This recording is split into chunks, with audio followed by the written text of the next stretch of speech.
Je m'appelle Julien Bocal, je suis jardinier urbain. J'accompagne les habitants qui jardinent en collectif sur l'espace public ou en pied d'immeuble.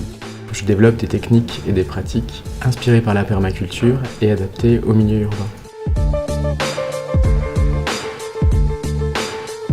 Aujourd'hui, au bout de presque 3 ans d'activité, le bouche-à-oreille fonctionne bien. C'est-à-dire que je suis beaucoup moins dans la prospection et la recherche de clients. Il faut que je sois disponible sur le terrain quand les gens le sont, c'est-à-dire essentiellement le soir de 18h à 20h et les samedis après-midi. Donc développer mon activité, ça veut dire continuer à avoir des missions de suivi et d'accompagnement pour les jardins collectifs d'habitants.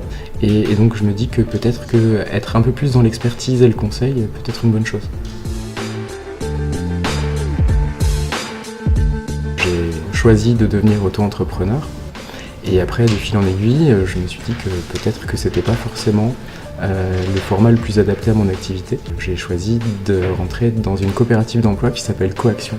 Coaction, c'est une CAE, une coopérative d'entrepreneurs et d'activités dédiée à l'économie sociale et solidaire. Et ça fait un peu plus d'1 an maintenant que je suis entrepreneur salarié et associé, que je suis à la fois mon salarié et mon patron.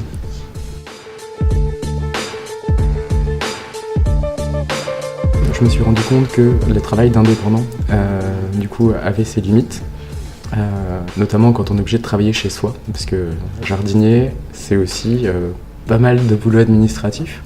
Et donc du coup, j'ai choisi de venir à la ruche pour travailler. Je suis pied-à-terre à la ruche, donc la moitié de la semaine, je la passe ici pour rédiger mes projets, m'occuper de tout ce qui est administratif, faire mes devis, mes factures. Un cadre bienveillant, c'est-à-dire que quand même on est tous à porter nos activités et à se soutenir les uns les autres. J'ai pas fait d'école de commerce, du coup le métier d'entrepreneur je l'apprends en tant qu'autodidacte. Et pouvoir échanger avec d'autres entrepreneurs dans d'autres structures à la ruche permet du coup d'avoir une vision un peu différente du métier. On partage les repas ensemble, c'est une occasion de discuter, on peut aussi se donner des rendez-vous entre nous. Là, on parle d'un sujet un peu compliqué, peut-être qu'on va essayer de trouver un petit quart d'heure dans l'après-midi pour se retrouver à deux, pour évoquer ce sujet. Ce qui est intéressant dans mon activité et les techniques de jardinage que j'essaie de développer en milieu urbain, c'est qu'on s'inspire beaucoup de la nature, de toutes les synergies qu'on peut voir dans un écosystème équilibré. Et finalement, dans le milieu de l'ESS, dans une coopérative d'emploi ou dans un lieu comme la ruche, finalement, je retrouve ça aussi. On a tous notre place, on a tous nos rôles à jouer. Au-delà de nos activités, finalement, il y a des rencontres humaines hyper intéressantes et ça, c'est plutôt chouette.